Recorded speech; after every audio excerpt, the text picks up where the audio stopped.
Yo, it's Cinderella Sew. What up? Today I'm going to take a button-up shirt and cut it to make it cropped. And this is what it looks like when it's all done. Here we go. You can lay out your shirt and we're just going to flip it onto its side. Just grab the center part like this and flip it over like that. And now you just want to make sure it's nice and lined up all along the bottom. To make sure these are stacked on top of each other. And then just pull the shirt up. When you try it on, you want to find out how short you want the shirt to be and then do up the button above where you're going to cut. So I know I'm going to cut up below this button but above this one. So now we're just going to go in with a good pair of fabric scissors and cut straight across, cutting through both layers of fabric at the same time. Just cut all the way to the other side, just like that.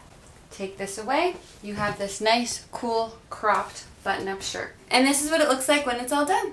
So you can leave this edge nice and raw, it looks kind of cool. You don't have to do any sewing, and now you have a cool, cropped button-up shirt. Thank you so much for watching Cinderella Sew, and I'll see you soon. Peace.